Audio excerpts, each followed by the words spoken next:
ಯೇಸು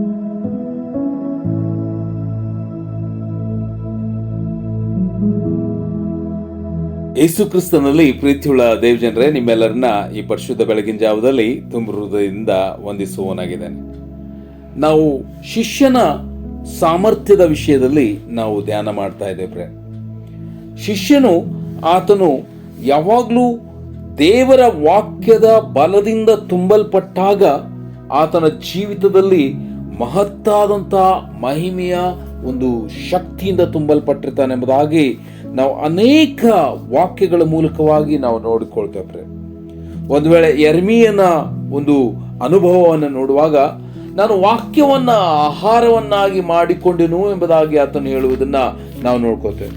ವಾಕ್ಯವನ್ನ ಯಾವಾಗ ನಾವು ಆಹಾರವನ್ನಾಗಿ ಮಾಡಿಕೊಳ್ತೇವೋ ಅದು ನಮ್ಮ ಜೀವಿತಕ್ಕೆ ಹೃದಯಾನಂದ ಮತ್ತು ಹರ್ಷೋಲ್ಲಾಸವನ್ನು ತರುವಂತ ಒಂದು ಮಹಿಮೆಯ ಶಕ್ತಿ ಎಂಬುದಾಗಿ ಅಲ್ಲಿ ಯೆರೆಮೀಯನು ಅರ್ಥ ಮಾಡಿಕೊಂಡವನಾಗಿದ್ದನು ಎಂಬುದಾಗಿ ನಾವು ನೋಡ್ಕೋತೇವೆ. ಯೆರೆಮೀಯ 15ನೇ ಅಧ್ಯಾಯದ 16ನೇ ವಚನದಲ್ಲಿ ಅಲ್ಲಿ ನೇರವಾಗಿ ನಾವು ಅದನ್ನ ನೋಡುವುದಕ್ಕೆ ಸಾಧ್ಯ.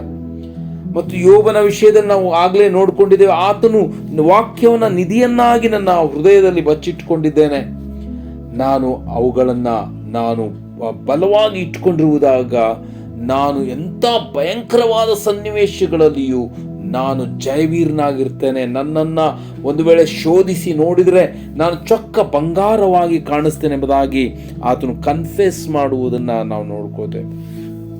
ಯೇಸುವಿನ ಜೀವಿತ ಅದು ಕೇವಲ 12 ವರ್ಷಗಳಿಂದಲೇ ಆತನು ವಾಕ್ಯದಿಂದ ತುಂಬಲ್ಪಟ್ಟವರಾಗಿದ್ರು ಎಂಬುದಾಗಿ ನಾವು ಲೂಕನ ಬರೆಸುವಾರ್ತೆ 2ನೇ ಅಧ್ಯಾಯದ 52ನೇ ವಚನದಲ್ಲಿ ನಾವು ನೋಡ್ಕೊಳ್ತೇವೆ. ಯೇಸು ಆ ಬಲವಾದಂಥ ಒಂದು ಜೀವಿತವನ್ನು ನಮ್ಮ ಮುಂದೆ ಪ್ರಕಟಗೊಳಿಸಿದ್ರು. ಆ ವಾಕ್ಯದಿಂದ ತುಂಬಲ್ಪಟ್ಟವರಾಗಿದ್ರು. ಆ ವಾಕ್ಯ ಭರಿತವಾದಂಥ ಜೀವಿತ ಅದು ಯೇಸು ಸೈತಾನ್ನ ತುಳಿದು ನಿಲ್ಲುವುದಕ್ಕೆ ಸಾಧ್ಯವಾಯಿತು ಎಂಬುದಾಗಿ ಸಹ ನಾವು ಇಡೀ ಸುವಾರ್ಥ ಭಾಗದಲ್ಲಿ ನಾವು ನೋಡಿಕೊಳ್ತೇವೆ.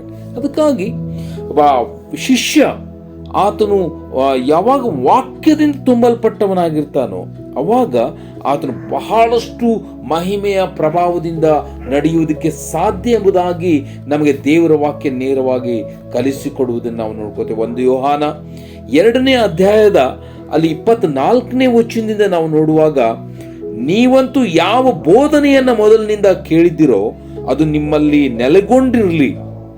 ಮೊದಲಿನಿಂದ ನೀವು ಕೇಳಿದ ಬೋಧನೆಯು ನಿಮ್ಮಲ್ಲಿ ನೆಲೆಗೊಂಡಿದ್ರೆ ನೀವು ಸಹ ಮಗನಲ್ಲಿಯೂ ತಂದೆಯಲ್ಲಿಯೂ ನೆಲೆಗೊಂಡಿರುತ್ತೀರಿ.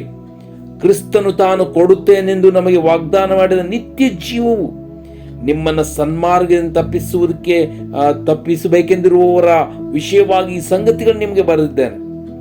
ಆದರೆ ಆತನಿಂದ ನೀವು ಹೊಂದಿದ ಅಭಿಷೇಕವು ನಿಮ್ಮಲ್ಲಿ ನೆಲೆಗೊಂಡಿರುವುದರಿಂದ ಯಾವನಾದರೂ ನಿಮಗೆ ಉಪದೇಶ ಮಾಡುವುದು ಅವಶ್ಯವಿಲ್ಲ.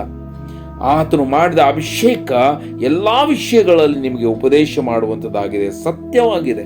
ಇಲ್ಲಿ ಆ ಪವಿತ್ರಾತ್ಮ ನೇರವಾಗಿ ನಮ್ಗೆ ಕೂಡ ಮಾತನಾಡುವುದನ್ನು, ದೇವರ ವಾಕ್ಯದ ಬೋಧನೆ, ದೇವರ ವಾಕ್ಯ ನಮ್ಮ ಜೀವಿತದಲ್ಲಿ ಆಳವಾಗಿ ನೆಲೆಗೊಂಡಾಗ ನಾವು ಬಹಳಷ್ಟು ಬಲಿಷ್ಠವಾದ ವ್ಯಕ್ತಿಗಳಾಗಲಿ. ಯಾರು ನಮ್ಮನ್ನು ಬೋಧಿಸುವುದಕ್ಕೂ ಬೇಡ, ನಾವು ಅಷ್ಟು ಬಲಿಷ್ಠವಾದ ಒಬ್ಬ ವ್ಯಕ್ತಿತ್ವದಿಂದ ತುಂಬಲ್ಪಡ್ತೀವಿ ಎಂಬುದಾಗಿ ದೇವರ ವಾಕ್ಯ ನೇರವಾಗಿ ಹೇಳುವುದು. ಅದಕ್ಕಾಗಿಯೇ ಯೇಸು ನೇರವಾಗಿ ಒಬ್ಬ ಶಿಷ್ಯ ಅಂದ್ರೆ ಆತನು ವಾಕ್ಯ ಭರಿತನಾಗಿ ಇರಬೇಕು, ಆತನು ವಾಕ್ಯದಿಂದ ಸಮೃದ್ಧಿ ಉಳ್ಳವನಾಗಿ ಕಂಡು ಬರಬೇಕು, ಆತನು ವಾಕ್ಯದಿಂದ ಪರಿಣಿತನಾಗಿರ್ಬೇಕೆಂಬುದಾಗಿ ಬರೆಯಲ್ಪಟ್ಟಿದೆ.